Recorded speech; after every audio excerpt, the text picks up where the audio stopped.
Bem, companheiros e companheiras, vamos dar início aqui ao nosso seminário Nanotecnologia, Saúde e Segurança no Trabalho. Vamos fazer uma pequena mesa aqui de abertura.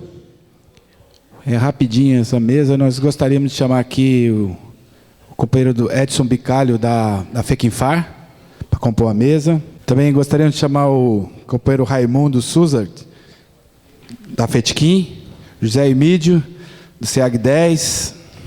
Solicitar que os três façam uma consideração inicial aí sobre o evento. Bom dia a todos e todas. Quero cumprimentar aqui o companheiro Raimundo, o Emídio, falar da importância que nós estamos dando para este seminário, do grupo de trabalho que nós criamos para fazer a discussão dos temas de saúde do trabalhador. Nós já fizemos isso, uma experiência bem sucedida no setor farmacêutico, conseguimos alguns avanços e temos a mesma expectativa aqui no setor químico também, de conseguir alguns avanços através desses grupos de trabalho. O tema de hoje, por exemplo, nós fizemos vários debates, várias reuniões e conseguimos, no acordo coletivo dos químicos, pelo menos ter uma cláusula, o direito de saber. Dada a importância e a complexidade desse tema, nós precisamos ter algumas coisas mínimas para orientar as trabalhadoras e os trabalhadores com relação aos produtos que estão sendo manuseados por eles.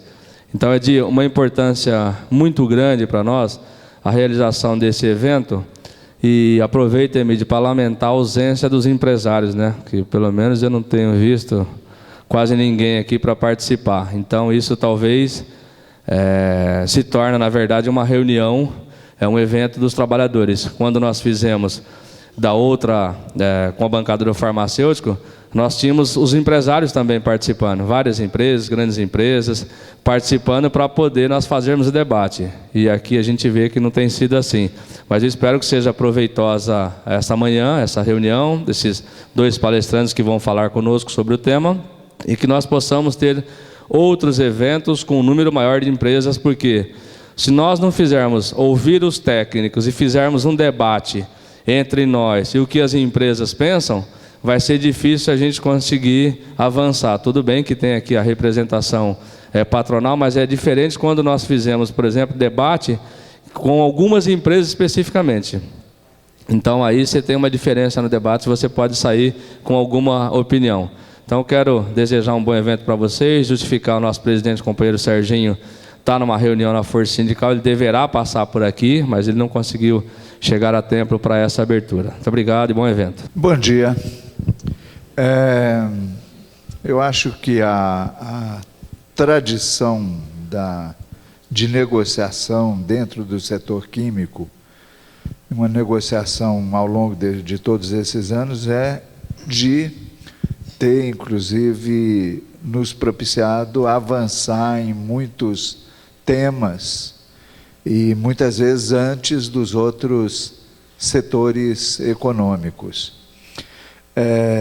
Apesar da presença aqui do SEAG10 e das empresas estar restrita mais às pessoas que são participantes da comissão que está representando o SEAG10 nesses grupos de estudos, a gente está fazendo isso chegar às empresas, e essa dificuldade das empresas não é uma dificuldade específica para esse assunto. Eu diria que este é um problema sistêmico que a gente enfrenta com as empresas nos dias de hoje. Isso não é só aqui, isso acontece em outros grupos, na Associação Brasileira de Recursos Humanos, da qual eu sou membro do Conselho da Associação Brasileira de Recursos Humanos. A gente, às vezes, encontra uma frequência nas reuniões para discutir vários temas muito pequena, e o pessoal acaba chegando quando, às vezes, a situação já é uma situação posta que tem de ser solucionada. Não é a visão do SEAG10, nós temos uma visão de um trabalho prévio e com todas as questões. Acho que, por isso que o SEAG10 concordou e se dispôs a participar junto com o FETKIM e com o FECINFAR desses grupos de estudo. Não, o fato de não ter as pessoas aqui não significa que o assunto não vai ser debatido lá no nosso fórum e não significa que esse assunto não é importante. Esse assunto é importante.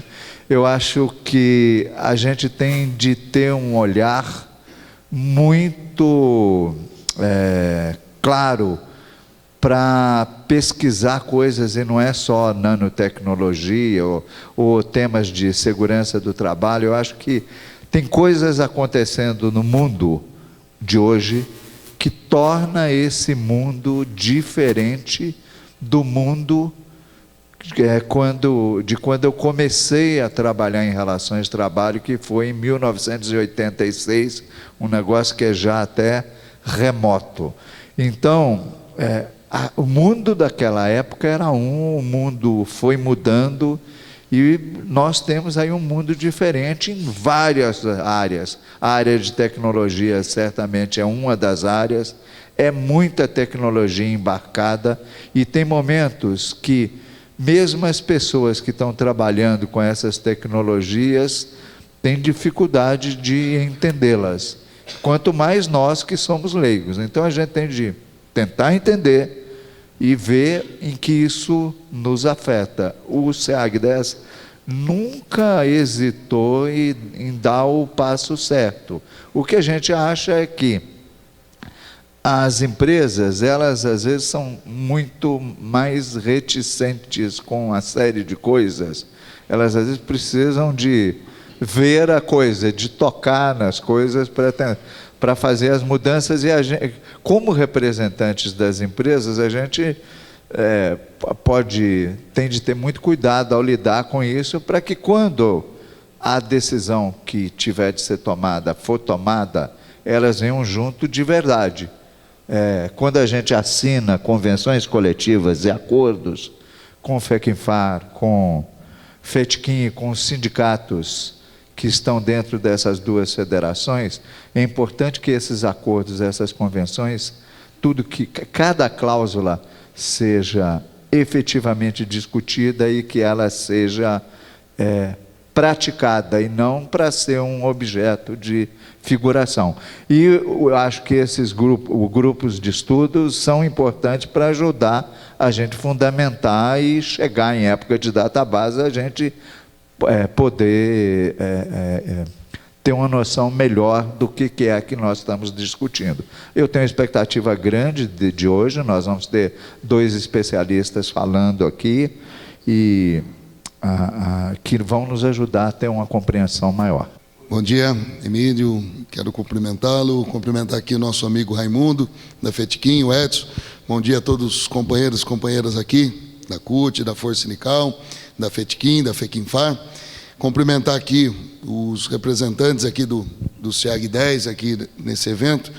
E, lógico, primeiro parabenizar aí a iniciativa aqui das duas federações, de estar discutindo fora da database um assunto tão importante, que trata diretamente da saúde dos trabalhadores. E nós queremos dizer, Emílio, que a experiência, tanto que essas duas bancadas têm, de grupo de trabalho, ela tem sido exitosa no setor farmacêutico. Acho que nós conseguimos construir, inclusive, cláusulas sobre nanotecnologia dentro da convenção coletiva do setor farmacêutico.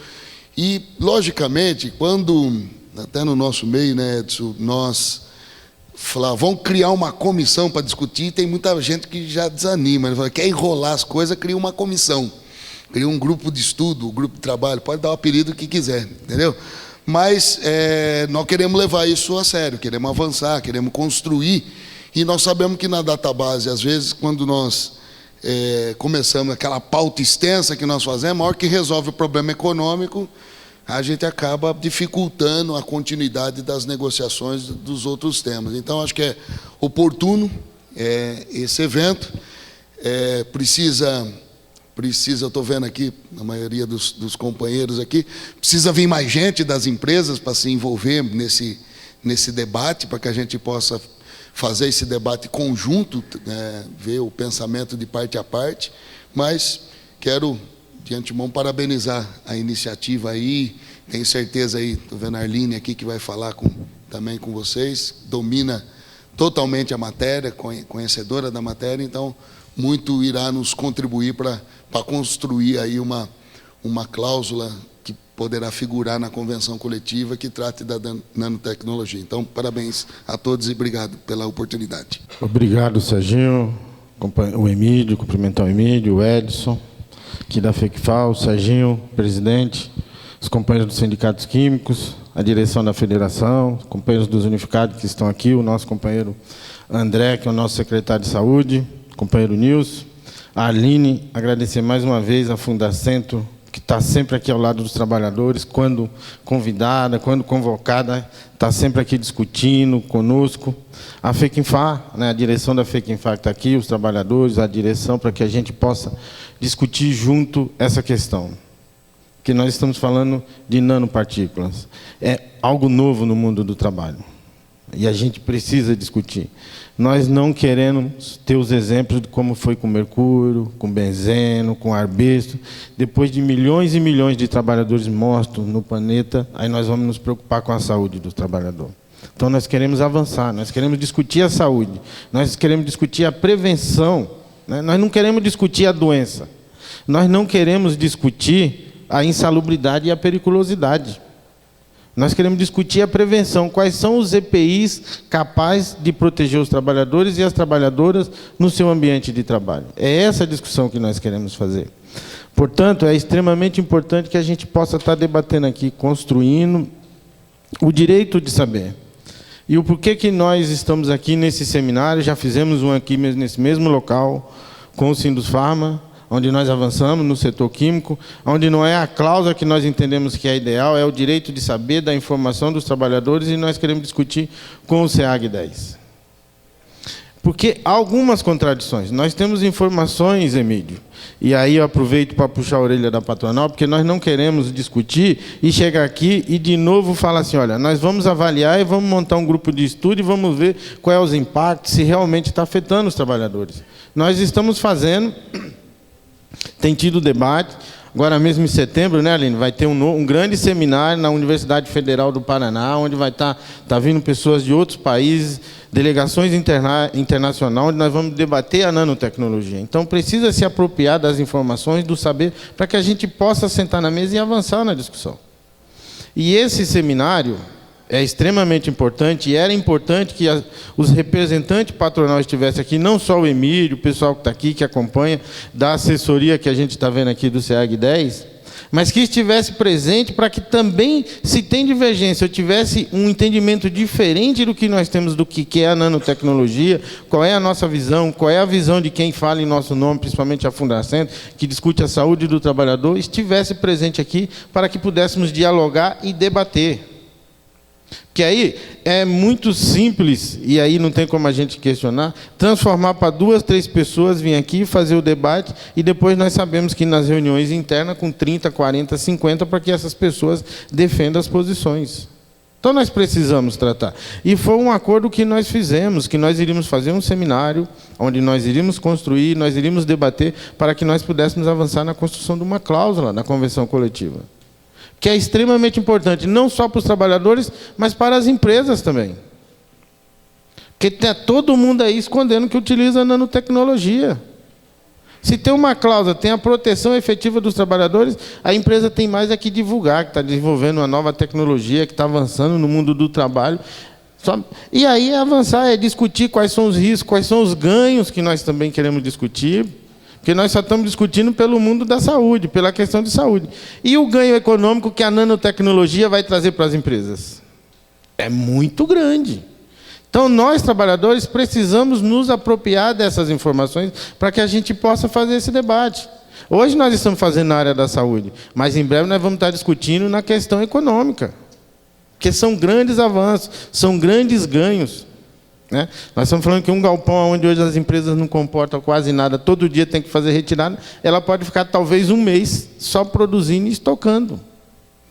né? Nós estamos falando de transporte, de mão de obra, tem toda uma condição econômica que primeiro nós vamos tratar da parte de saúde, que é a mais importante, porque sem saúde não tem como viver, não tem como trabalhar, não tem como nós vendermos a força do trabalho, que é o que nos dá o nosso ganho, e aí depois nós vamos discutir a questão econômica. Então, para nós trabalhadores, tanto da FECINFAR quanto da FETICIM, é extremamente importante. Eu parabenizo, Emílio, vocês pela questão, para que tenha um espaço para que a gente possa debater, para que a gente possa construir conjuntamente. Eu acho que é isso, é o diálogo que nós queremos construir, é demonstrar a importância de a gente começar a discutir o direito da informação do trabalhador, o direito de nós termos uma cláusula na convenção coletiva que garanta a informação se a empresa está manipulando ou não nanopartículas, se ela produz ou se manipula, ou se importa, como nós já vimos. Olha, se importa, eu não tenho informação. Tem sim, porque lá fora tem norma rígida. Se a empresa vende produto com nanopartícula, as empresas que importam têm que ter, por obrigação, informações.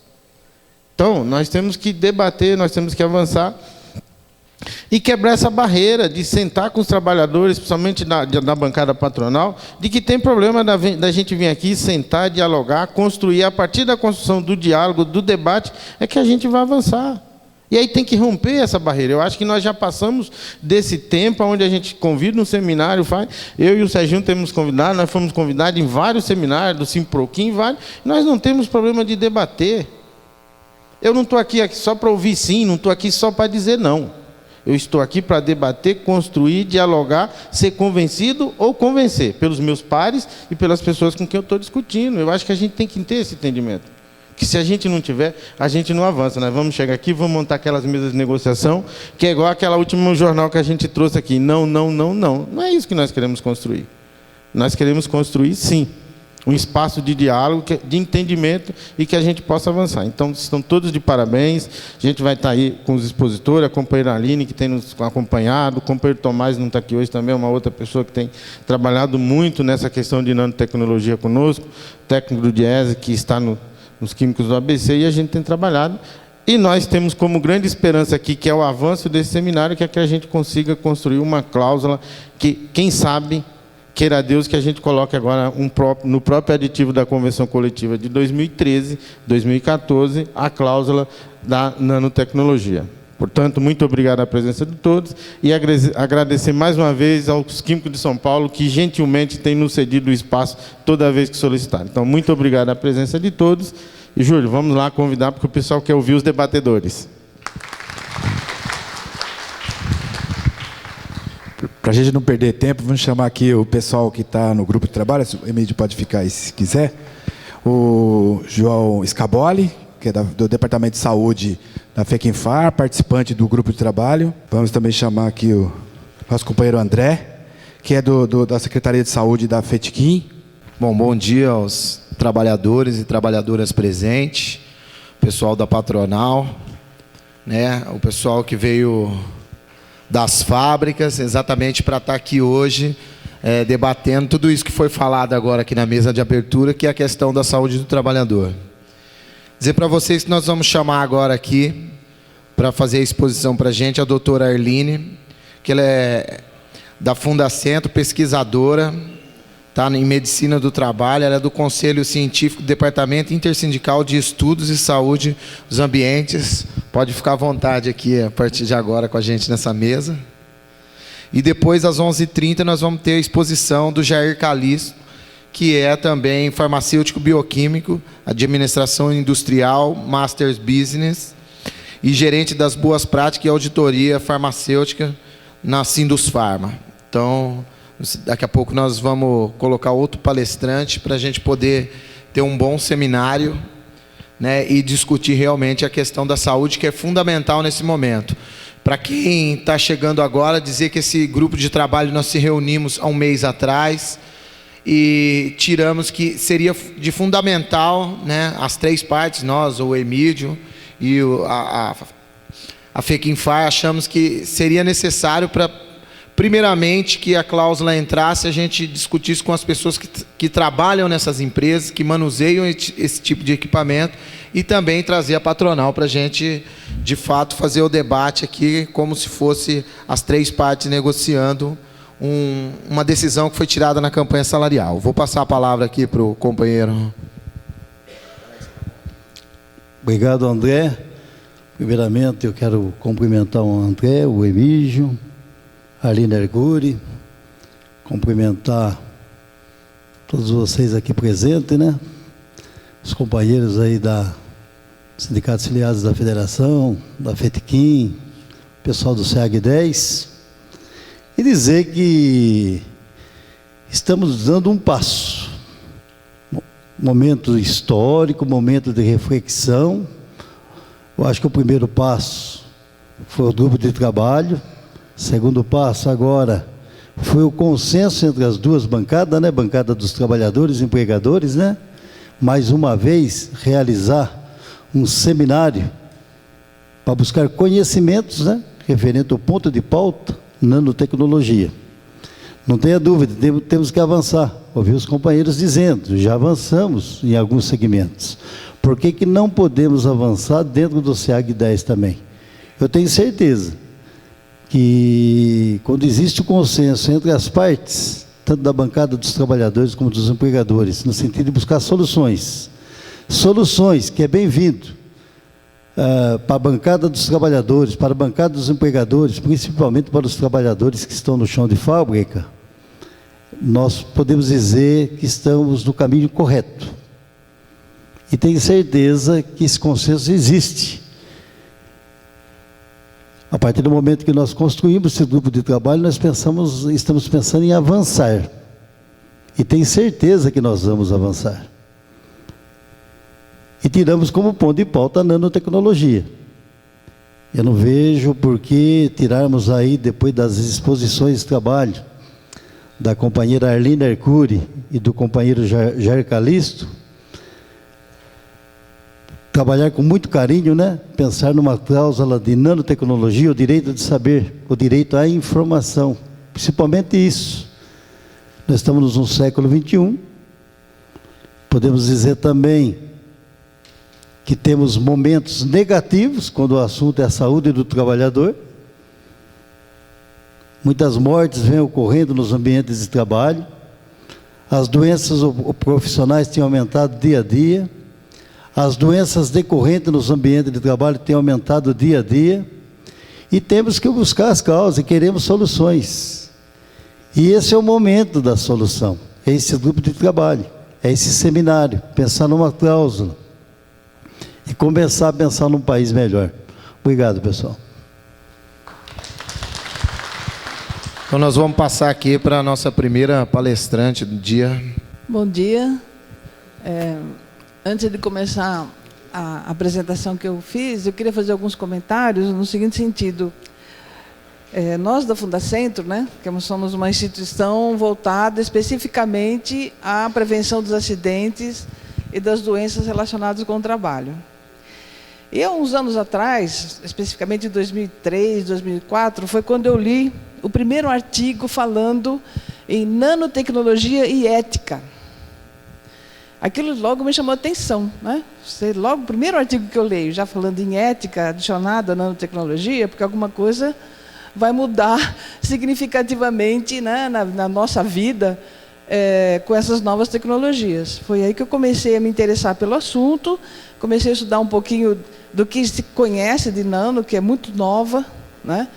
Quer dizer, não é nova no mundo, desde a antiguidade se faz coisas que hoje se sabe que aquilo não era também nanotecnologia, mas logicamente que no Império Romano ninguém sabia que estava fazendo nanotecnologia.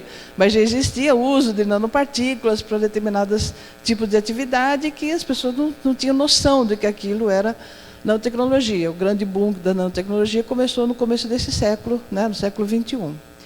Então, em função dessas primeiras leituras, é que a gente achou a necessidade de criar, no âmbito da Fundacentro, um projeto voltado especificamente a esse assunto, né? Eu sou também da Comissão do Benzeno, então eu vivo essa contradição, correr atrás de um agente químico que é tóxico, que já se sabe que sempre foi tóxico, mas se sabe que é tóxico desde o século XIX, e ainda tem gente morrendo por causa do benzeno, junto com uma tecnologia que está começando. Então, a experiência do benzeno me mostra claramente a necessidade da prevenção, como foi falado aqui, né? Vamos tentar ir na frente dessas tecnologias, nós não queremos estar aqui daqui a 10 anos falando das doenças que as nanopartículas provocam. Nós queremos que não tenha doença. Tá certo? Então, por isso que a gente preparou essa apresentação meio com esse enfoque. É muito pouco, né? Uma hora não dá para a gente abordar tudo, para vocês terem uma ideia. A semana que vem a gente vai dar um curso em Curitiba de 16 horas de nanotecnologia, e mesmo assim não vamos abordar tudo, que a gente já tem de acúmulo de conhecimento. Então, a gente vai dar uma introdução no assunto, né, nessa fala. Na Fundacentro, nós temos voltado a maior parte da nossa atividade no projeto de nanotecnologia à divulgação da discussão sobre nanotecnologia. Por isso que a gente tem preparado, por exemplo, histórias em quadrinho, que o grupo do nosso projeto achou que era uma linguagem mais atrativa, né, para falar de um tema tão, assim, à primeira vista, assim, tão complicado, né? A gente tenta fazer um esforço de decodificar, né, transformar essa linguagem da nanotecnologia numa linguagem um pouco mais inteligível, e aí a gente tem feito uma sequência de histórias em quadrinho. Fizemos o número 1, que são conceitos básicos de nanotecnologia, e a partir do número 2, cada história em quadrinho vai ser voltada para um ramo industrial. A número 2 é voltada para a indústria química. Ela foi feita basicamente com a colaboração do Tomás, né, do Diese. A gente fez muito em cima da experiência dele na área químicos. A segunda é voltada para a da construção civil, que é o que vocês receberam, porque infelizmente as outras duas estão esgotadas, e nós estamos pedindo para reimprimir na Fundacentro. Então, é possível que daqui a uns 2 meses a gente já tenha todos os números disponíveis. O 4º número já está pronto, que é voltado para a rural, que está na boca da espera da gráfica da Fundacentro. E o 5º setor que nós vamos abordar é o setor metalúrgico, né? Que cada vez mais, até por conta da nanotecnologia, ela passa a ser quase um setor químico, à medida em que a nanotecnologia vem substituindo o uso do metal em vários produtos que classicamente são feitos de metal, né? Como até a carroceria de carro. Enfim, hoje já é maior parte de plástico, né? E com nanotecnologia que vem, portanto, cada vez mais havendo esse entrosamento entre os dois setores de químicos e metalúrgico por conta da substituição desses materiais. Essas histórias em quadrinhos estão todas disponíveis no site da Fundacentro, se vocês quiserem ver como elas são, nós vamos reimprimir. Elas são doadas. Então, quando o sindicato tiver interesse em ter essa história em quadrinho para distribuição, basta que mande para a gente um e-mail pedindo, né, para a gente ter um controle de estoque, e esse material todo é doado. E nós também temos aí um folderzinho, né, falando sobre os cuidados na saúde do trabalhador, que nós traduzimos de um material da NIOSH, né, que é a Fundacentro, né, com muita pretensão americana, 10, 20 vezes maior, mas, enfim, é a instituição americana que também faz um estudo parecido com o nosso da Fundacentro. A gente traduziu, temos também o livro deles traduzido, que a gente ainda não publicou, porque a gente está revendo a tradução. Como a pessoa que traduziu não entende nem de tecnologia nem de química, acabou falando umas traduções esquisitas, então a gente também está revendo essa tradução e espero que até o final do ano também esteja disponível. Então, esse é um panorama, tá? Nós fazemos reuniões cada mês, mês e meio do nosso projeto, a reunião é aberta. A próxima vai ser dia 12 de agosto agora, lá na Fundacentro.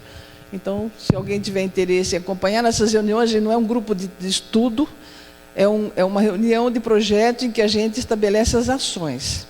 Né? Qual é a próxima história em quadrinho, se nós vamos atender ou não o convite aqui da Fetiquinha Fequinfar para vir nesse seminário, tudo isso é discutido no âmbito desse projeto e as pessoas vão sendo definidas, né? E a participação vai sendo efetiva. Vai ter esse evento agora em Curitiba, que já foi falado, né, sobre nanotecnologia, mas em São Paulo, na semana de 14 a 19 de outubro, vai ter também um evento na Escola Politécnica, lá na USP, que é gratuito, né? A inscrição vai ser feita pelo site da Fundacentro. Quando a gente tiver a inscrição aberta, a gente encaminha para todos. E vai ter também nesse seminário voltado para toda a área de nanotecnologia, sobre suas várias discussões sociológicas e impactos na saúde do trabalhador, no comércio, enfim, no direito do consumidor. Tem vários palestrantes internacionais também, com tradução simultânea. Então, se vocês estiverem interessados em aprofundá-la, é uma semana inteira de seminário. Vou ter 2 tardes, vão ter um curso sobre saúde do trabalhador ligado a nanotecnologia voltado à questão da segurança no trabalho. Vai ser dado por um professor da USP, que também é interessante, se vocês quiserem aprofundar. Então, é só ficar atento aí. A gente vai tentar divulgar, quando esse seminário começar a inscrição, né? Divulga para quem tiver condição de acompanhar mais tempo e assunto um pouco mais amplamente. Vai estar disponível com inscrição gratuita. Então, vamos lá na fala que a gente preparou. Como tudo em nano é novo, até o próprio conceito de nanotecnologia é novo. Classicamente, né, na história da ciência, o que acontece? Geralmente, a ciência descobre alguma coisa, né, os cientistas no laboratório, nos seus estudos de laboratório, ou nos seus estudos de campo, descobrem alguma coisa, publicam isso que descobriram, e aí a tecnologia usa esse conhecimento para fazer alguma coisa que dê em algum produto. Isso é a visão clássica, né? Alguns cientistas continuam, inclusive, fazendo essa mesma divisão na nanotecnologia, colocando que existiria uma nanociência. Essa seria desenvolvida nos laboratórios, os pesquisadores iriam descobrir como que a matéria se comporta nessa escala nanométrica, que nós vamos ver daqui a pouquinho o que isso significa, né? E depois, a nanotecnologia seria o uso desse conhecimento para produzir objetos, enfim, para produzir as mais diversas coisas que nós usamos enquanto consumidores.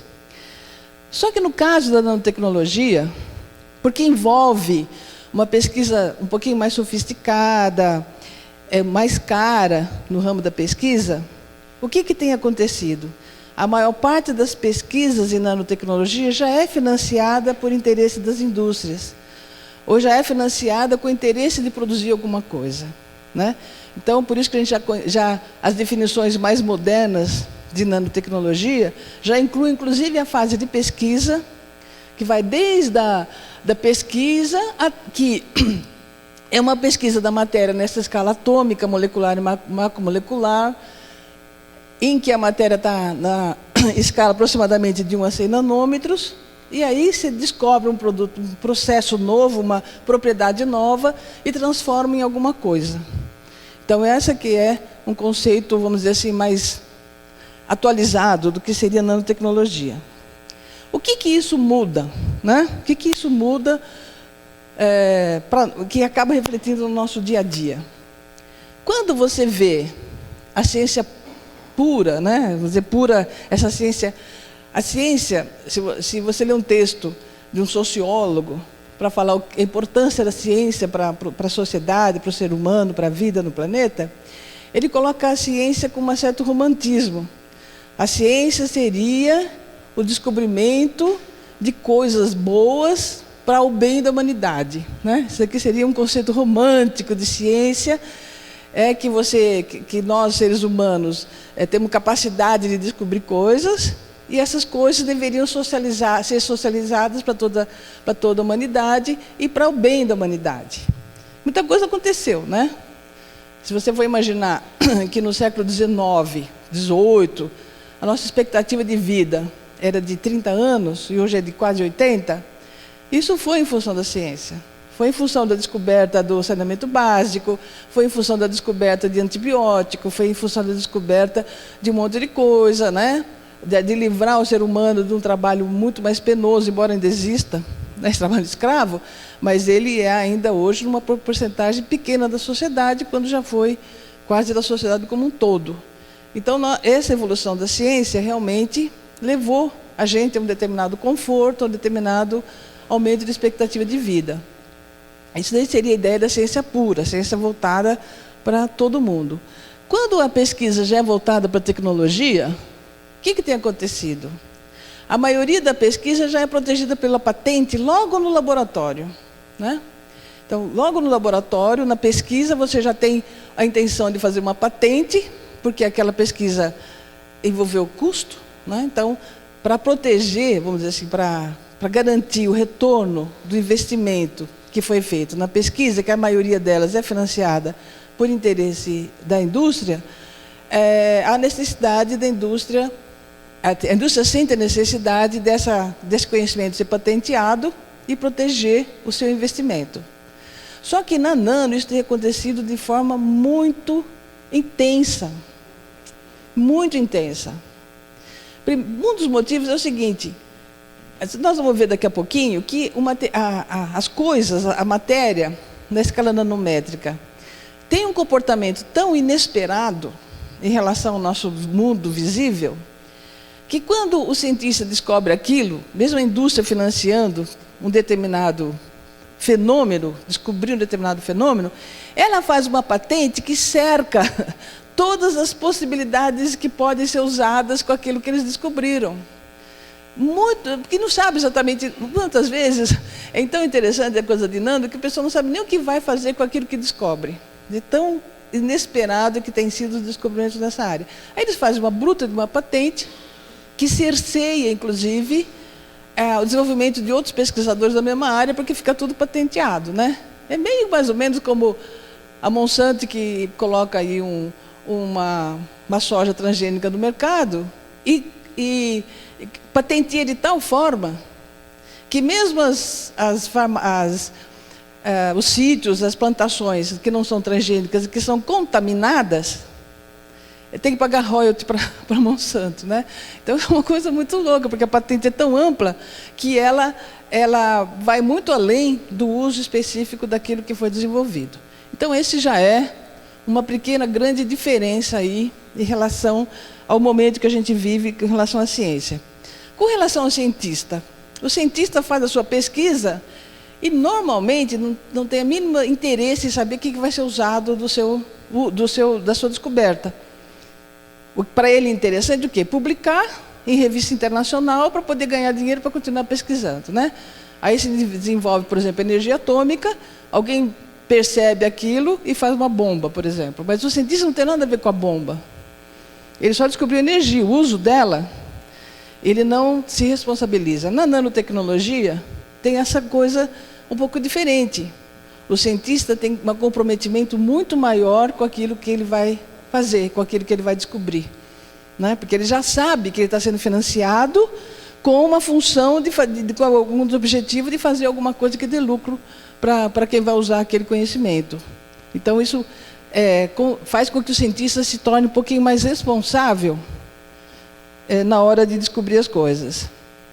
Para as empresas, quando era a ciência pura de laboratório, muitas vezes a empresa demora para descobrir, né, que aquele artigo que o cientista publicou para fazer alguma coisa.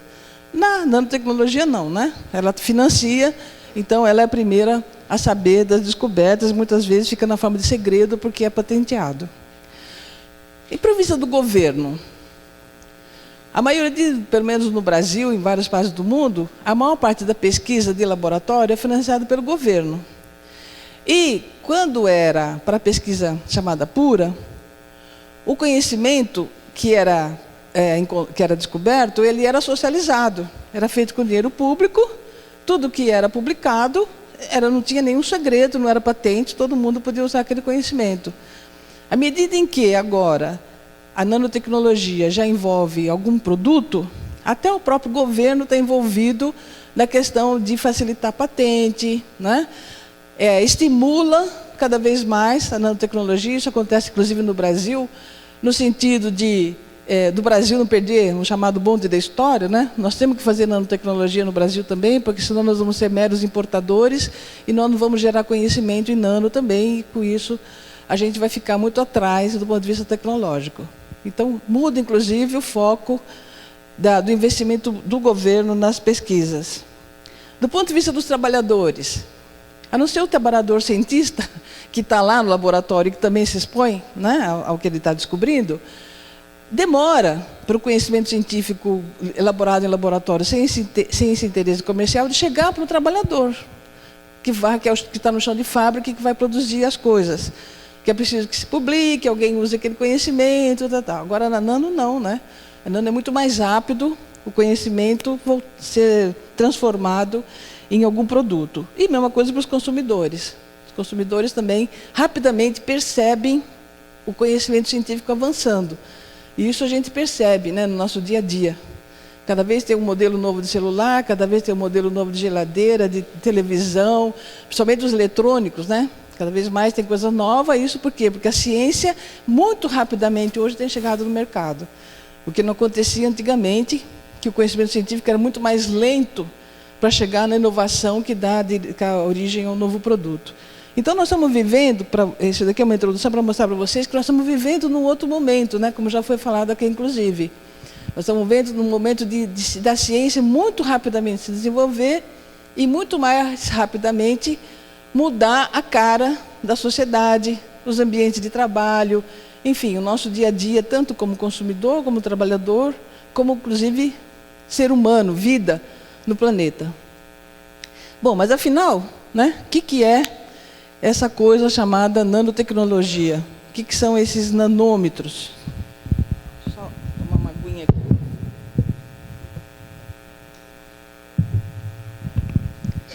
Isso daqui é nanotecnologia, não resolveu ainda. Se tomar água depois de falar muito. Bom, então o que é esse nanômetro aí, né? Quando se fala em nanotecnologia, nós estamos falando apenas em trabalhar com a matéria, com as coisas, numa escala de tamanho, que é o nanômetro. Isso aqui é a escala métrica, né? Se você considerar a partir do metro, dividindo o metro em 10 vezes, nós vamos ter um decímetro, em 100 vezes um centímetro, milímetro. Quando a gente divide um metro em 1 bilhão de vezes, nós temos um nanômetro.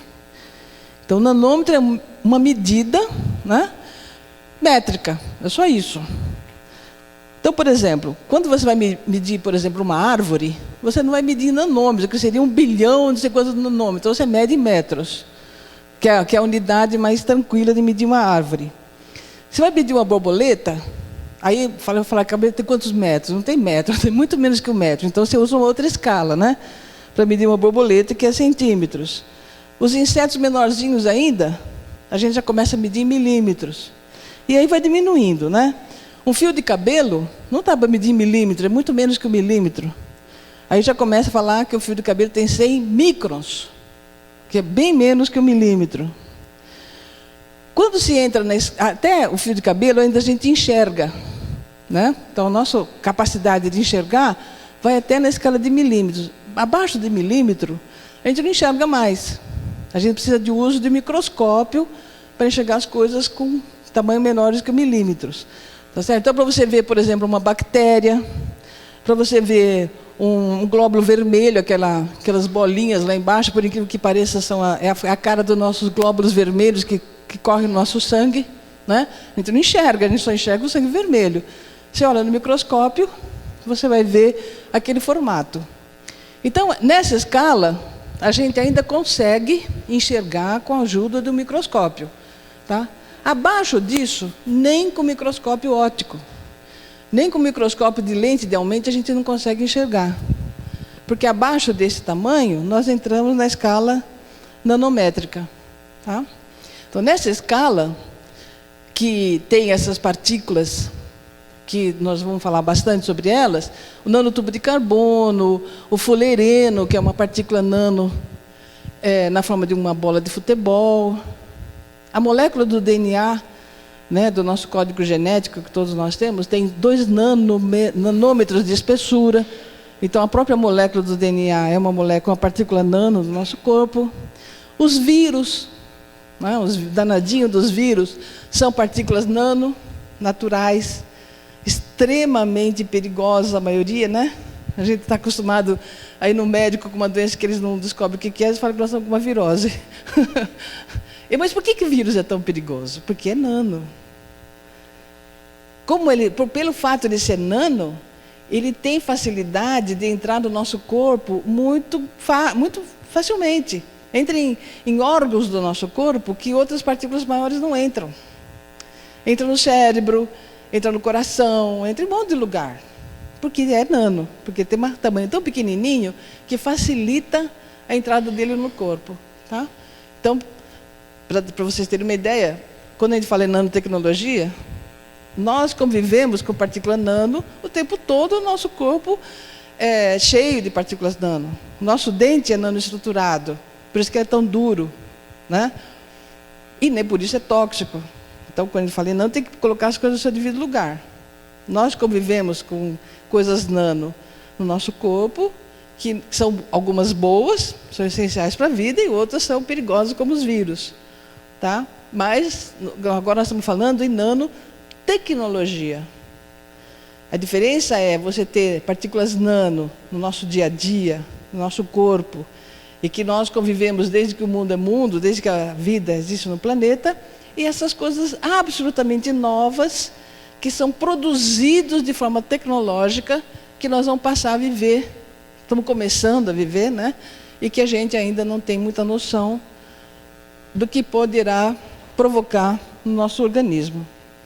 Uma outra comparação que a gente faz, para vocês verem como que nano é pequenininho, se a gente imaginar, por exemplo, a distância entre São Paulo e Aracaju, tá certo? Ela tem mais ou menos cerca de, aí está faltando 2.000 quilômetros, tá?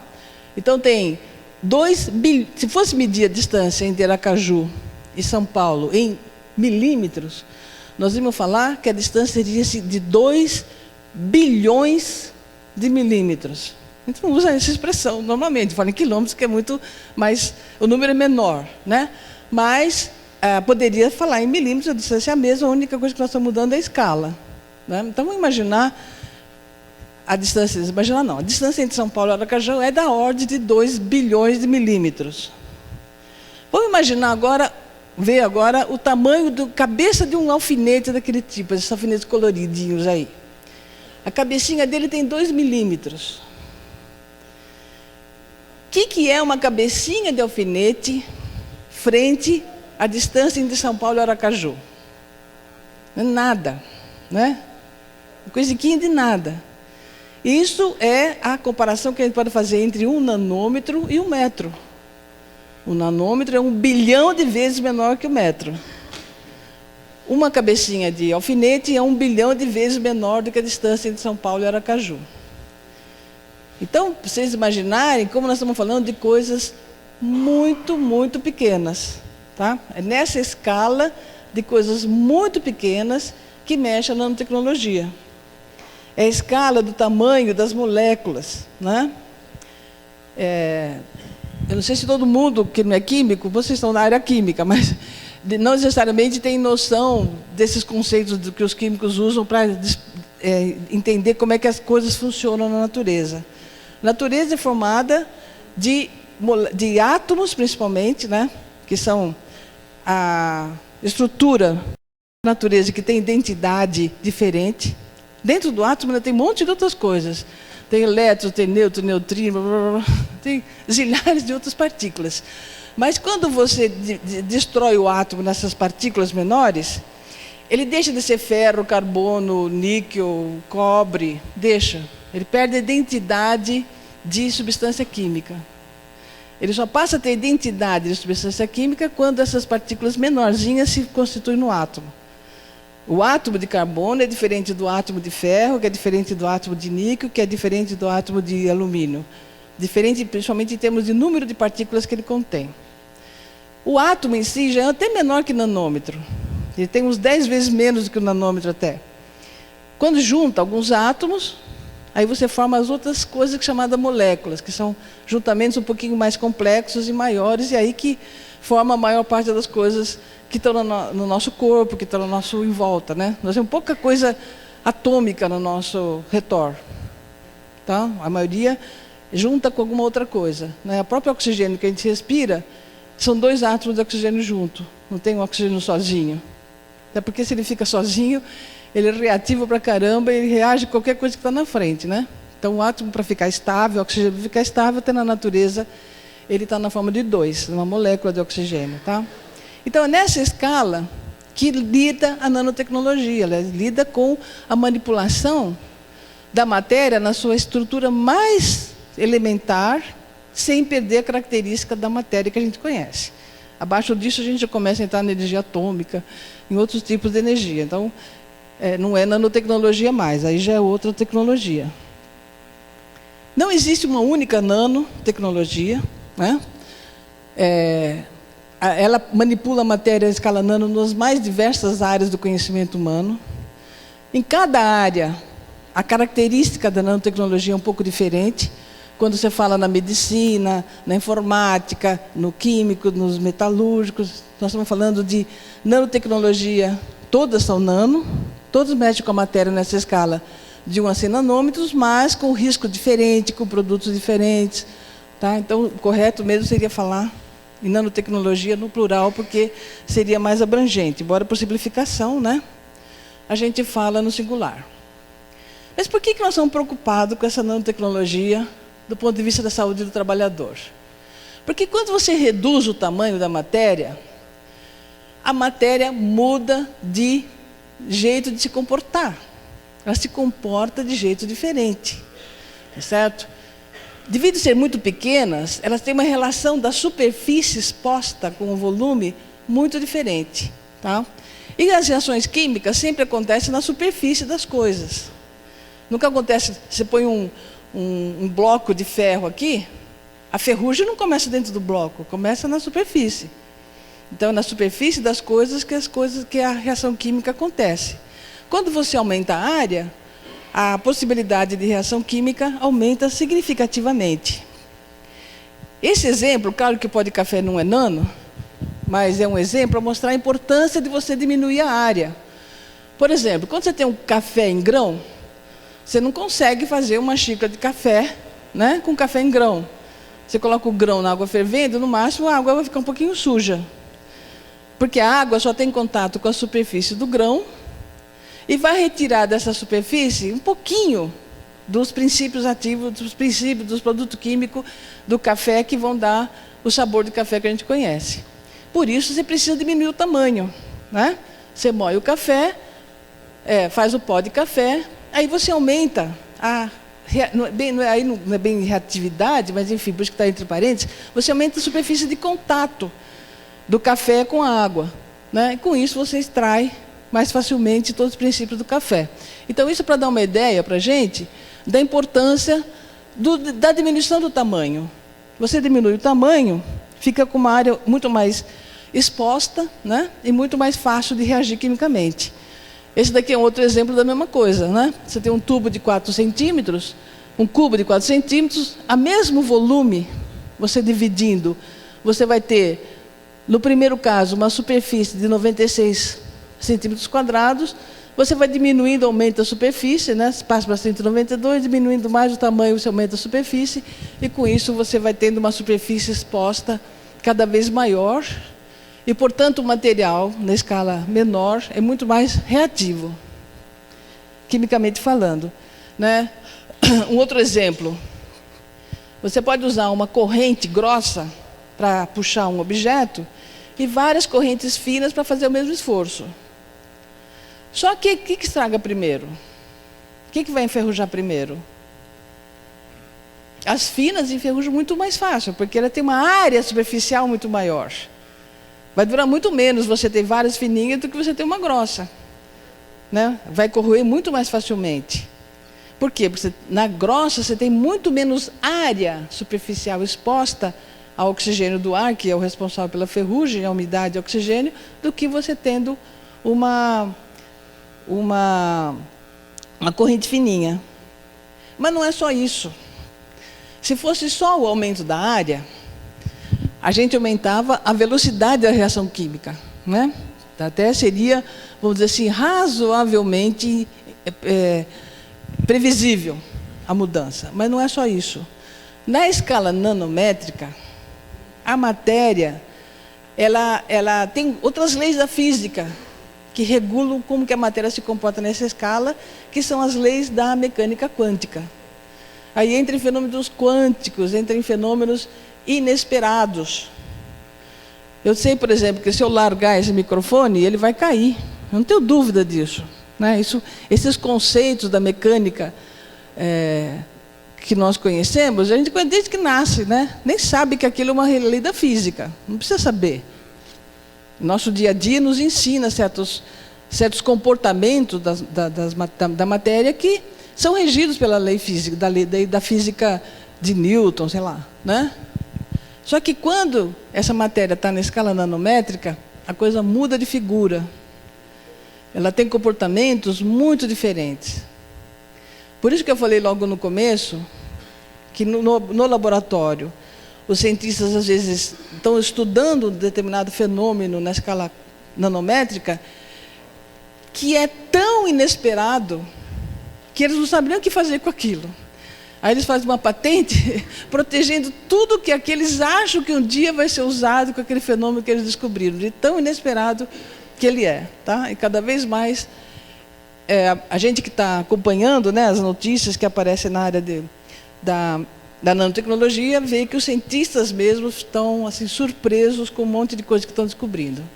Então, essas características da matéria na escala nano são responsáveis pela constatação de que nessa escala as propriedades dos materiais, dos elementos mudam drasticamente, mudam muito drasticamente. Então, apenas reduzindo o tamanho, sem alterar a substância química, esse é o grande interrogação que a gente tem com as novas tecnologias sendo introduzidas no mercado de trabalho, né?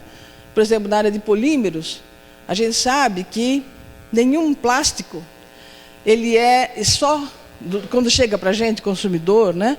Ele é só a molécula polimérica que foi feito lá na indústria. Geralmente ele é acrescentado alguma carga, ou kaolin, alguma coisa assim, né? na mistura do plástico para depois fazer um objeto. Essas cargas é que vão dar estrutura para o plástico, que vão dar a cor, né, que vão dar a flexibilidade.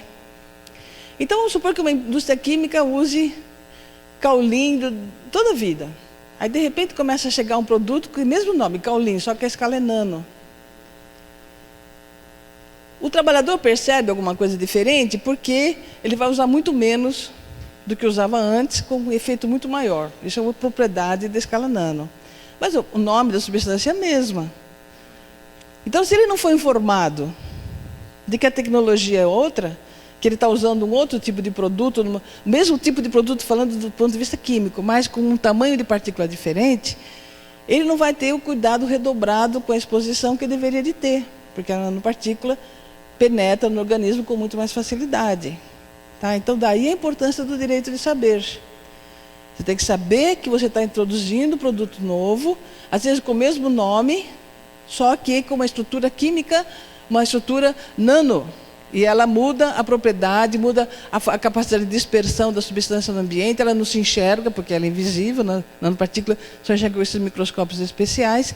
E você pode até achar que o ambiente de trabalho ficou menos poluído, menos aparentemente cheio de poeira, só que a poeira é nano, e aí você não enxerga e não toma os cuidados que deveria de tomar. Tá?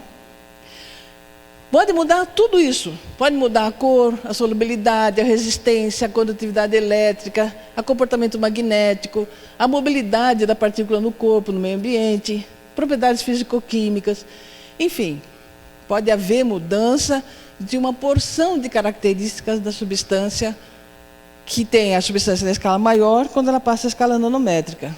E qualquer coisinha que muda na partícula, muda também o comportamento.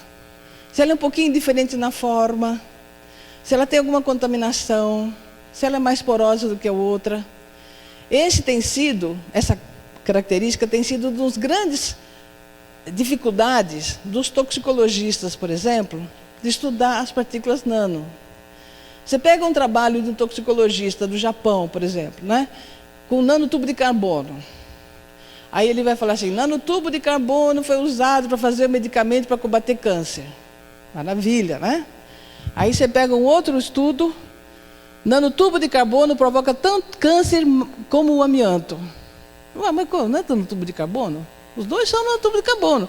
Só que um tem lá um pequeno aditivo na superfície que faz ele mudar completamente a característica. De veneno ele passa em remédio, com uma mudança muito pequena.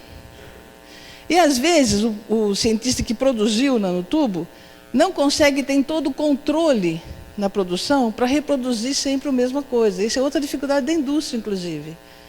Muitas vezes a indústria financiou uma pesquisa, descobriu uma determinada característica interessante para o seu ramo industrial, faz até pesquisa na escala de piloto, quando vai para a produção não dá nada certo.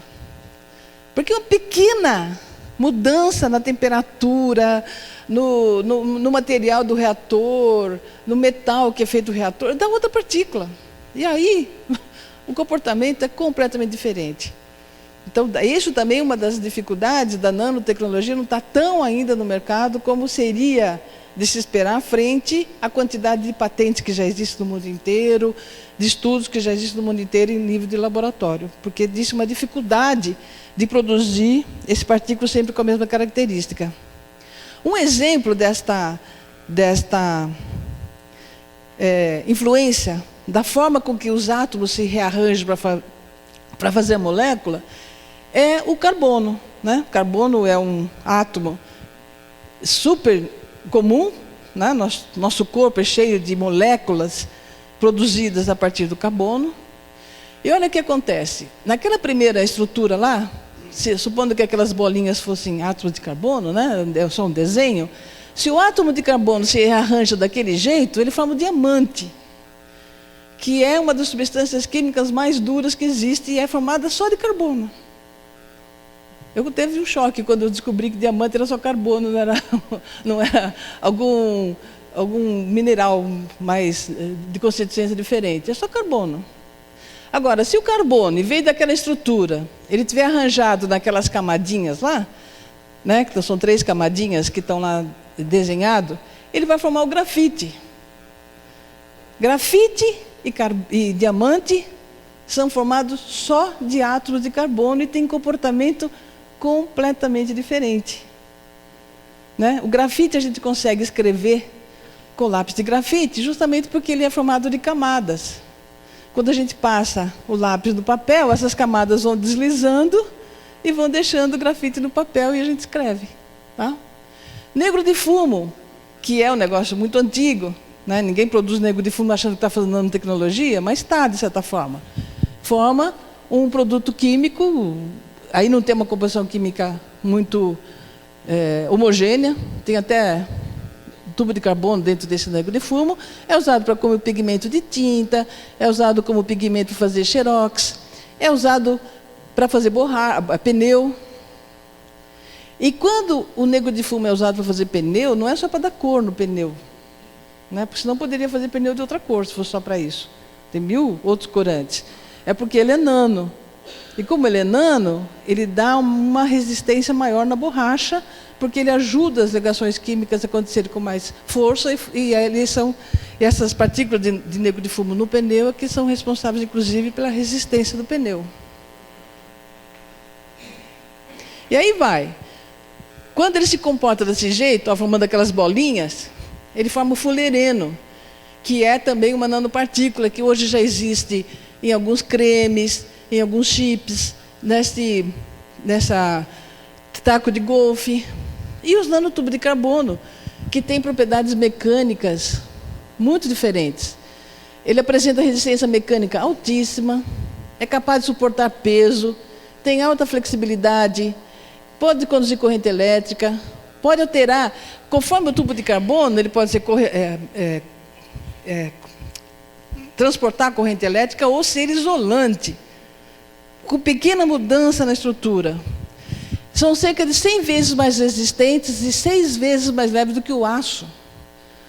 Então, é uma grande nanopartícula para substituir, por exemplo, a carcaça metálica dos automóveis.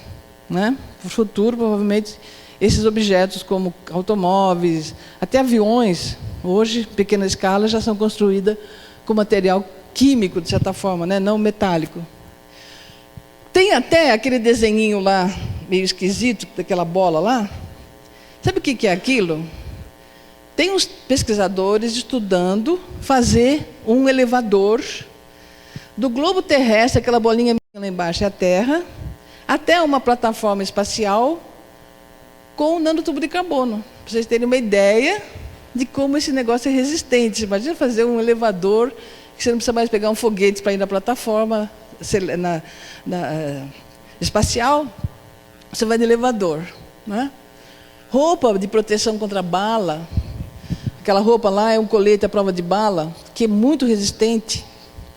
Eu costumo lembrar uma cena que me deixou bastante impressionada, foi na primeira posse do Obama nos Estados Unidos. Eu assisti o filme, depois que ele foi eleito, né, ele no meio do povo, andando assim, né, no meio do povo, eu falei, nossa, esse cara é corajoso, do jeito que tem americano maluco, né? Só que ele estava com uma capa até o chão, comprida, né, feita com nanotubo de carbono. Então, se algum maluco quisesse dar um tiro, a capa iria protegê-lo, porque estava blindado e ninguém sabia, né? Eu só li isso depois, que ninguém fez teste na hora, mas fez teste antes para poder recomendar a capa. Para vocês terem uma ideia de como que essa estrutura ela dá resistência, né, para os materiais, de forma que está sendo usado em uma porção de coisa. Tem esses grafeno é o uso de fatias do grafite. Esses grafenos são responsáveis, por exemplo, para no mercado já tem alguma coisa desse tipo, você tem um celular que você usa como pulseira, um celular flexível. As próximas televisões, com certeza, além de ser LED, né, que é nanotecnologia também, além de ser 3D, ainda você vai enrolar a tela e levar a tela embaixo do braço, porque vai ser formada com esses grafenos aí que fazem com que a coisa seja muito mais leve e flexível.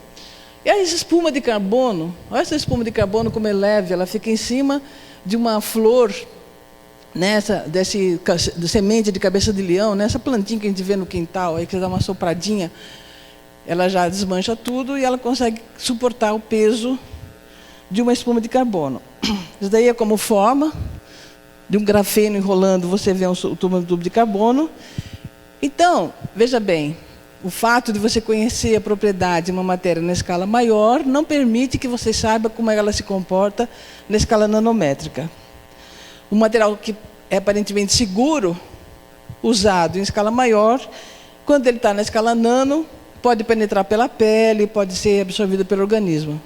Então, essa que é a importância do nosso cuidado com a saúde do trabalhador. Quando você muda o material no ambiente de trabalho, você pode estar expondo a um risco muito maior com a mesma substância química, tá? E isso geralmente é muito pouco conhecido. Então, tem muito pouco estudo. Já tem algum estudo com nanopartícula, mas pouco ainda. O que tem de estudo com material na escala nanométrica são com algumas partículas formadas na atividade humana, mas não com a intenção de ter nanopartícula. Por exemplo, toda vez que você queima algum material orgânico, um pedaço de madeira, papel, combustível, você forma no meio daquela poeirama toda um pouco de nanopartícula, tá? E isso, tem alguns estudos mostrando que, por exemplo, em cidades... tem estudos toxicológicos que indicam que material particulado no ar ambiente está associado ao aumento de morbidade. Morbidade significa aumento de doenças. E mortalidade por problemas cardiorrespiratórios. Tá certo? Então, pessoas que trabalham em regiões muito poluídas, ou em cidades muito contaminadas, ou em ambiente de trabalho que tem muita queima de material orgânico, seja madeira, seja incinerador, seja em qualquer coisa desse tipo, o que vai acontecer? Ele pode ter elevação da frequência cardíaca, diminuição da variabilidade da frequência cardíaca, tem uma vasoconstrição arterial, pressão arterial alterada, aumento da viscosidade do sangue. E isso pode ter consequências negativas para a função do coração, né? Podendo levar até a morte, dependendo da forma com que você está exposto. Tá? Então, isso daí é um esqueminha que mostra que quando a gente respira o nanomaterial, ele pode ir direto para a corrente sanguínea, pode ir direto para o cérebro. O nanomaterial, algumas partículas, quando chegam no nosso nariz, eles já são levados direto para o cérebro e podem atravessar a camada cerebral e com isso dar danos cerebrais importantes, né? E pode, inclusive, chegar no coração, não só através das próprias veias e artérias que a gente tem no corpo, né? Porque quando a gente respira, por que respirar é importante? Porque a gente respira oxigênio, o oxigênio vai até o pulmão é cheio de veinha de sangue, né? Esses dutos de sangue pegam o oxigênio e levam para o resto do corpo. O nosso coração é a máquina que faz esta coisa andar. Se o nosso coração para, esse círculo do sangue no corpo para também. Quando a gente respira alguns tipos de nanopartícula, mesmo antes da nanopartícula chegar no pulmão, para ir para o sangue, para ser esparramado no corpo, através do tecido da traqueia, ela já pode passar no meio das células e chegar em outros organismos, em outros órgãos do nosso corpo, tá certo? Então isso que é uma das causas de a poluição ambiental provocar danos cardiorrespiratórios. Não precisa nem chegar até o pulmão e para o sangue para ser transportado. Inclusive através dos tecidos do corpo, ela pode chegar até o coração e afetar o controle do batimento cardíaco. Então é isso que ela faz. Então por isso que não é interessante a gente ficar exposto a material particulado dessa natureza. Quanto menor, mais facilidade. Tem um estudo de um pesquisador lá da Universidade de São Paulo, médico, que chegou a essa conclusão. Em dias de greve do metrô em São Paulo, há um aumento de atendimentos hospitalar por problemas respiratórios. Por quê? Quando tem greve, tem muito mais ônibus na praça, tem muito mais gente que sai de carro, né? Você aumenta muito a poluição ambiental. Antigamente, quando a gente falava em poluição ambiental, a gente falava só dos gases, né? Monóxido de carbono que se forma, esses gases de efeito de estufa, mas hoje já tem uma relação muito concreta, não só com os gases que se formam, mas também com as nanopartículas que se formam aí na queima do combustível. Isso deu origem à chamada nanotoxicologia, né? Que é a toxicologia da matéria na escala nanométrica. Uma das grandes dúvidas dos nanotoxicologistas é se o que se conhece de teste de toxicologia vai conseguir identificar todos os possíveis danos à saúde que as nanopartículas podem provocar. Isso é uma grande dúvida, né? Por exemplo, hoje, para você, uma empresa que quer colocar no mercado um produto que vai até o consumidor final, tipo medicamento, domínios sanitários, alimentos, agrotóxicos, está faltando um aí, ele precisa ter um registro na Anvisa, né, na Agência de Vigilância Sanitária. Nenhuma empresa pode colocar um produto desse tipo no mercado sem o registro na Anvisa. Para registrar na Anvisa, a Anvisa exige uma série de testes toxicológicos, né, para ver se a substância que está sendo proposta para colocar no mercado, o produto que está sendo proposto, não vai fazer mal para a saúde do consumidor. Então tem uma série de testes.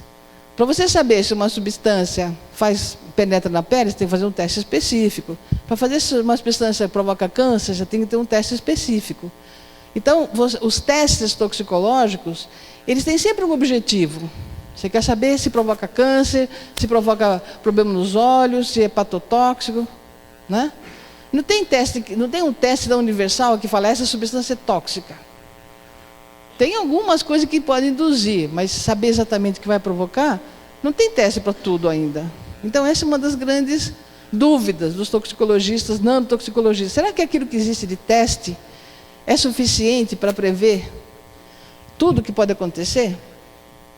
A gente comprou recentemente um livro lá na Fundação sobre nanopatologia, né? São os médicos patologistas, são aqueles que procuram pesquisar por que uma pessoa tem uma determinada doença, faz essas biópsias, né, autópsias, esse tipo de coisa. Ele vai descobrir no tecido doente o que aconteceu para a pessoa ficar doente. Então, esses são os patologistas, né, que descobrem as causas das mortes, principalmente. E essa pessoa que fez esse livro, ela relatou, não só de doenças também, né? Ela relatou uma coisa interessante. Um caso de uma mulher, dona de casa, lá na Itália, que ficou intoxicada por berílio. Tinha todo o quadro de intoxicação por berílio. Ela não trabalhava com berílio, puseram a casa dela de perna para baixo, não tinha nada com berílio na casa dela, não tinha nenhuma redondeza, nenhuma empresa com berílio, nada. O marido dela trabalhava numa empresa que tinha berílio. Mas era uma empresa boa, uma empresa que o trabalhador não levava a roupa suja para casa, ele tomava banho toda vez que ia embora. Então não se pôde constatar que foi sujeira na roupa. A mulher foi contaminada pelo esperma do marido. As nanopartículas de berílio no ambiente entraram no organismo, entraram no esperma. Para vocês terem uma ideia, como determinadas nanopartículas não têm barreira no organismo. Como é que você vai imaginar isso? Como é que você vai fazer um teste toxicológico para saber se uma determinada substância penetra ou não no esperma, por exemplo? Né? Então tem muita coisa ainda para ser descoberta, muita coisa. Por isso que a gente não quer daqui a 10 anos estar falando de doença, nós não queremos que fique doente. Como já existe esse quadro genérico, claro, não são todas as nanopartículas que vão provocar isso. A gente já falou. Tem algumas que são excelentes para a saúde, mas tem outras que provocam dano. Como é difícil você fazer estudo toxicológico de tudo que já existe, por precaução, né? É importante a gente trabalhar com a nanotecnologia com cuidado para evitar esses danos.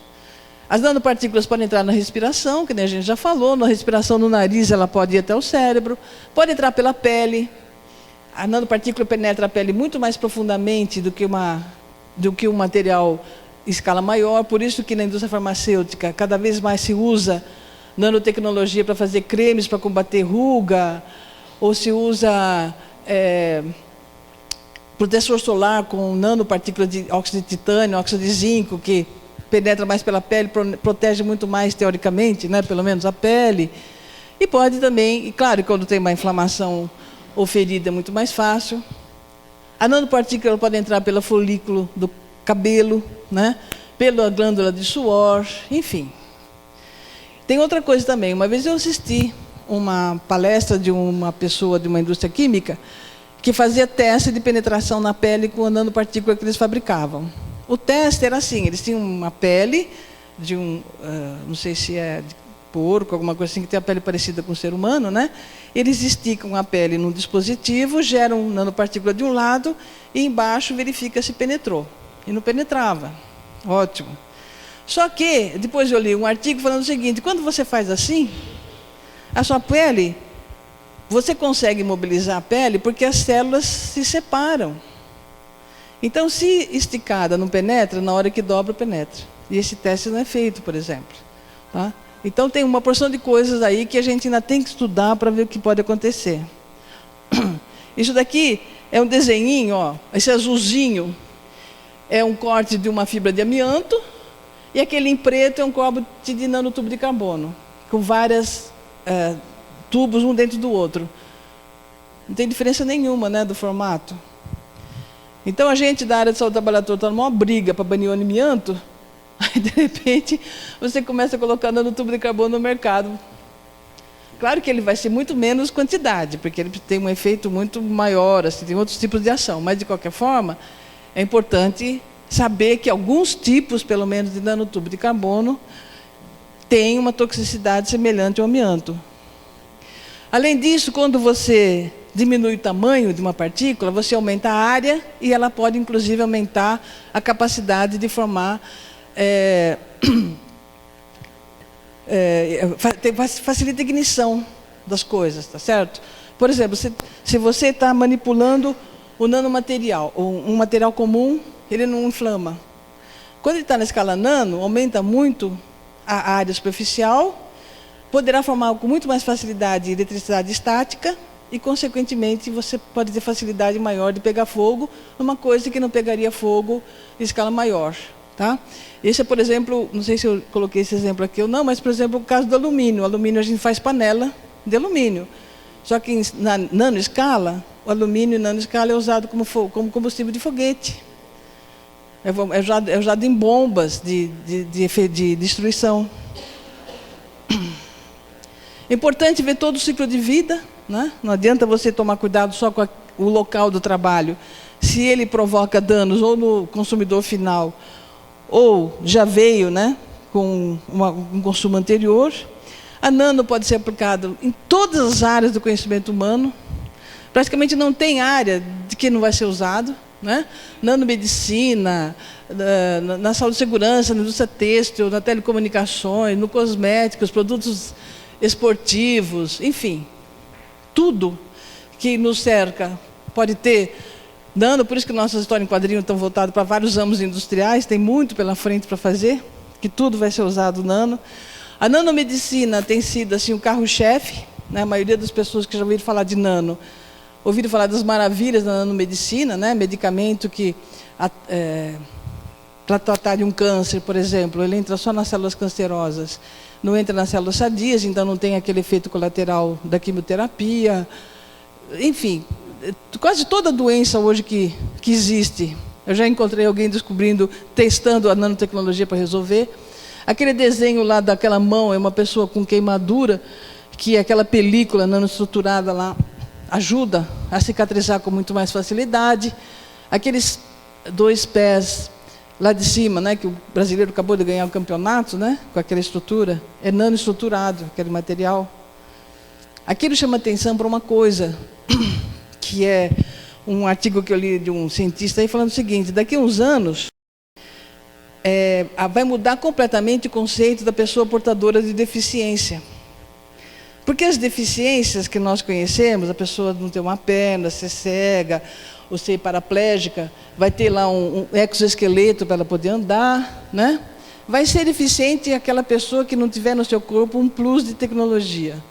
Aquele que não tiver um olho especial, um ouvido especial, né? O pessoal fala até assim, claro, de forma meio de humor negro, que daqui a pouco os secretários que fazem digitação vão tirar as mãos, colocar a mão artificial porque não dá lerdorte. Né? É uma coisa chocante, né? Por exemplo, tem já aquelas próteses, né, que a gente vê cada vez mais, que a pessoa mexe a prótese com a vontade própria. Porque tem nanochips que juntam todos os nervinhos que nos fazem, né, que transmitem a informação da nossa vontade para o nosso membro. Eles são conectados com nanofios e aí você consegue mexer a prótese com a mão própria. A nanoquímica, né, tá aumentando muito. Esse slide, inclusive, eu copiei da Biquim, numa apresentação depois o nome dele, do Marcelo Cos, né, que agora não está mais na Biquim, para mostrar como que a química evolui nesse tempo todo, né? No século XIX, a química começou com a química inorgânica. O que é química inorgânica? É aproveitar os minerais da natureza para fazer coisas. Né? Começou com fundição, com aquelas coisas que usam materiais da natureza.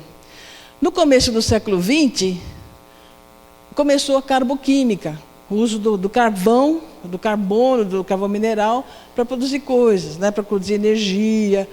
Aí entrou na petroquímica, quando o petróleo adquiriu a importância que tem até hoje, né? Esse petróleo é transformado em N produtos do nosso dia a dia. E agora, né, no começo principalmente do século XXI, começa a nanoquímica, junto com a nanobioquímica, né? Na verdade, ela está bioquímica, mas é uma nanobioquímica. A transgênicos, fazer um material transgênico, nada mais é do que uma nanobiotecnologia. Porque você mexe com a molécula do DNA, né? Que é o gene, que aí você está mexendo com a molécula na escala nanométrica. E aí tem consequências assim, muito impressionantes que a gente está preparado. Né? Existe um ramo na biologia hoje chamado biologia sintética. O que é biologia sintética? É produzir vida em laboratório. É produzir vida que nunca existiu. O cientista pega um monte de tipos de DNA e vai juntando e vai... Hoje já existe, por exemplo, eu vi uma propaganda nos Estados Unidos que falava assim: se você quer que seu filho tenha olho azul, marrom, ou não sei o quê, você quer que seu filho tenha cabelo loiro, preto, não sei o quê, você quer que seu filho tenha 1,5 m, né? Vem aqui que nós fazemos uma transformação genética e ele vai nascer desse jeito. Então, essa mudança já existe em certa escala, né? E o que isso significa do ponto de vista ético, né? Essa é uma discussão que a gente teria que fazer, ou tem que fazer, com uma certa urgência, porque isso já existe. O que a nanoquímica traz? Na área de catalisadores, então, é uma coisa muito significativa. que é um catalisador, né, do ponto de vista químico? Por que você precisa de catalisador numa indústria química? Porque é o seguinte, você quer produzir, por exemplo, quebrar uma molécula que vem do petróleo em frações menores para fazer gasolina, né? Gasolina é nada mais que isso. Você pega uma molécula enorme que vem do petróleo, cheio de carbono, com as cadeias imensas, e quebra em coisinhas pequenininhas, que formam, por exemplo, os componentes da gasolina.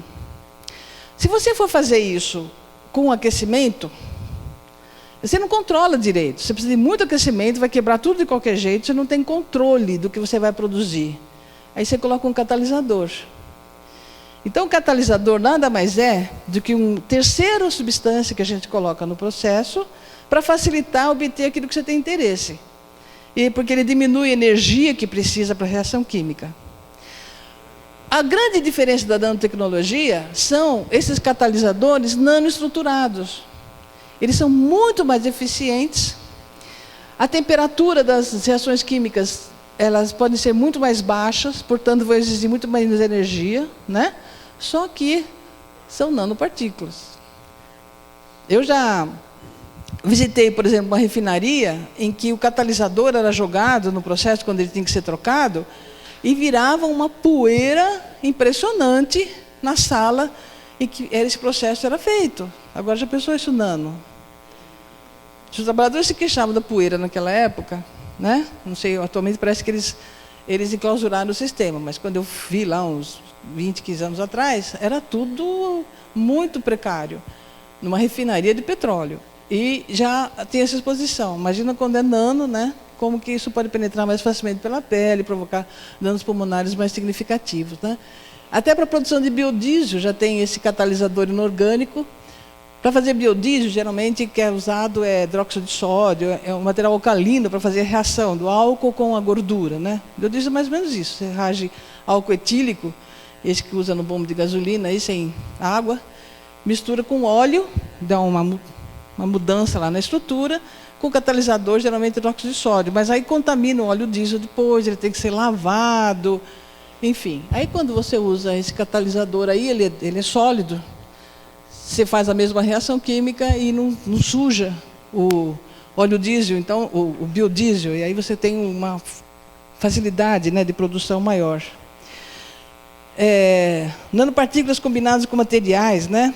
Papel de parede antibacteriano, que pode ser usado em um hospital, por exemplo. Aí tem as nanopartículas de óxido de zinco, óxido de prata para fazer isso. Plásticos que não aderem material na superfície. Eu já vi, por exemplo, até um filmezinho falando assim, quando você vai tomar um iogurte, né, nessas embalagens de plástico, você fica batendo no fundo do potinho para escorrer tudo, porque gruda muito o produto. Com nano, não, né? Se o potinho for nanoestruturado, você não gruda nada. Por que acontece isso? Lá tem um desenho, ó. Aquele do lado esquerdo aqui, com aquelas bolinhas, a estrutura não é nano. Então, o material que adere em cima fica meio preso. Do outro lado é nano. Qual a diferença? Você não consegue enxergar olho nu, obviamente, porque aqueles fiozinhos são nanofios. Quando cai uma molécula de água, ou quando cai o iogurte em cima de uma superfície daquele jeito, o contato é só em cima daquelas pontinhas. Ele não tem um contato muito grande com a superfície.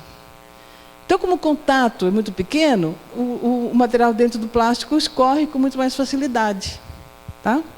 Então, é isso que é uma das modificações da indústria de plástico, da embalagem principalmente. Você coloca essa estrutura aí nano na superfície, aí você não gruda.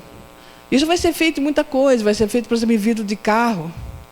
Futuramente os carros, já tem na Europa alguma coisa assim, os carros vão precisar de limpador de para-brisa, porque o vidro tem uma estrutura nano desse jeito, e aí não pega água, não pega sujeira, então você não precisa de limpador de para-brisa. Nanocera, né, ceras que fazem com que a superfície fique muito mais preenchida, ela fica muito mais lisa, e portanto não tem condição de grudar nada.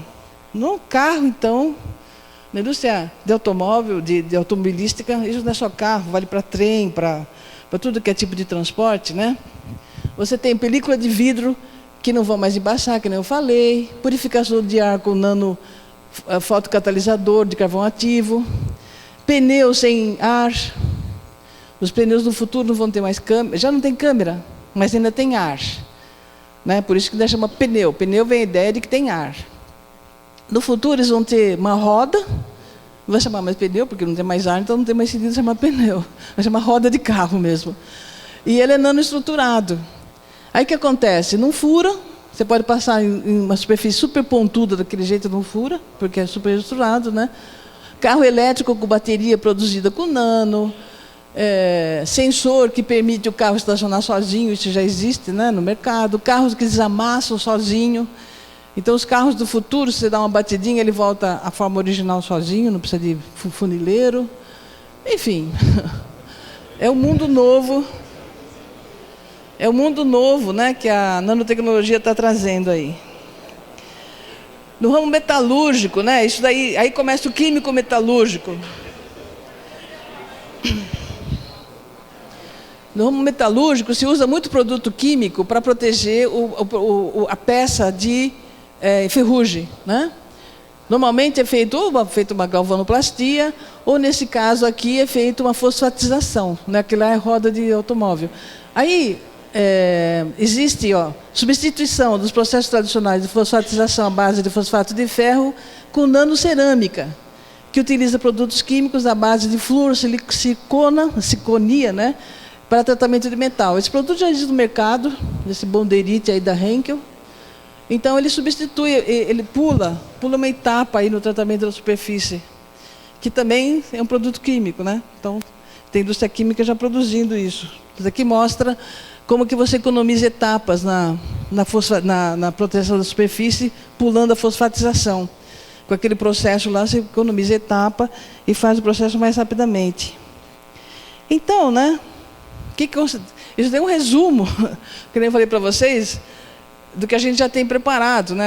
Semana que vem vai dar um curso de 18 horas, então 16 horas, para ver que a gente só deu uma amostra do que existe de coisas que a gente poderia estar falando aí na área de nanotecnologia, né? Não dá tempo de falar hoje o que já está sendo feito no Brasil, no mundo, a preocupação do mundo inteiro com as novas tecnologias. A OIT coloca a nanotecnologia como risco emergente. Quem está discutindo hoje segurança química no mundo, através desses encontros internacionais, também já coloca a nanotecnologia como risco emergente. Então, isso faz com que nós tenhamos necessidade de conhecer que a nanotecnologia está trazendo novos desafios, né? Novas formas para a gente gerenciar risco, tá? Para evitar os potenciais danos à saúde e à segurança. É preciso uma abordagem mais abrangente. É preciso que mais profissionais se integrem nessa área. A gente não teve tempo de falar das questões éticas que entram na nanotecnologia, né? O que é, por exemplo, hoje um avião não tripulado? O que é uma pessoa estar numa salinha com ar-condicionado, na frente de um computador, como se estivesse jogando videogame, mas, na verdade, está conduzindo um avião não tripulado, matando gente do outro lado do planeta? O que significa isso do ponto de vista ético? Isso é possível pelas nanotecnologias. Tá certo? Essas nanochips que possibilitam um aumento da comunicação, que possibilita a possibilidade desses drones, né, desses aviões não tripulados. No Brasil mesmo usou drone para acompanhar essa visita do Papa, aqui a semana passada. Tinha 2 drones brasileiros fiscalizando a multidão. Para isso até é bom, né?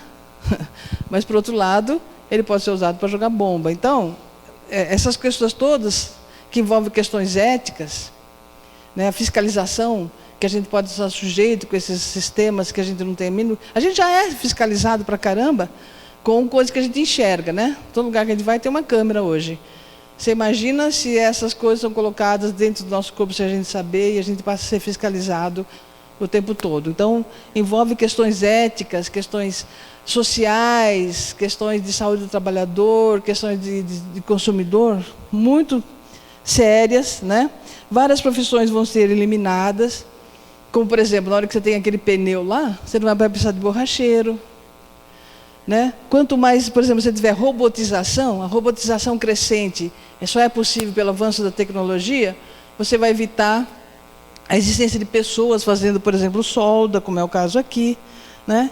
E na Fundacentro, a nossa preocupação é justamente chamar atenção para esse assunto, fazer com que nós possamos discutir. Nosso público-alvo são os trabalhadores, né? Nossa preocupação fundamental é proteger a saúde e a segurança dos trabalhadores. Eu acho que eu, particularmente, me desdobro para atender todos os convites que me é feito para a gente falar para o público, principalmente da indústria e dos trabalhadores, para que a gente possa criar uma massa crítica e intervir nesses processos, no sentido de que as coisas boas da nanotecnologia que existem e são significativas possam acontecer, mas sem prejuízo à nossa saúde, seja como trabalhador, seja também como consumidor. Tá? E o meio ambiente também. A nanotecnologia promete tanto a vida eterna, quanto a possibilidade de acabar com a vida no planeta. Com o planeta não acaba, mas com a vida no planeta pode acabar. Isso depende muito do nosso envolvimento nessa discussão, né, da gente poder interferir nesses processos, saber o que nós queremos e trabalhar com segurança, para que a gente não venha aqui daqui a uns anos lamentar, né, coisa que a gente poderia ter feito e não fez. E aí, quando você tem uma indústria montada, para você desmanchar a indústria é muito mais difícil. Tá? Então, o direito de saber que vocês pleiteiam, para nós, é uma coisa super válida e importante que a indústria perceba a importância desse direito de saber. Tá? É isso, gente. Obrigada.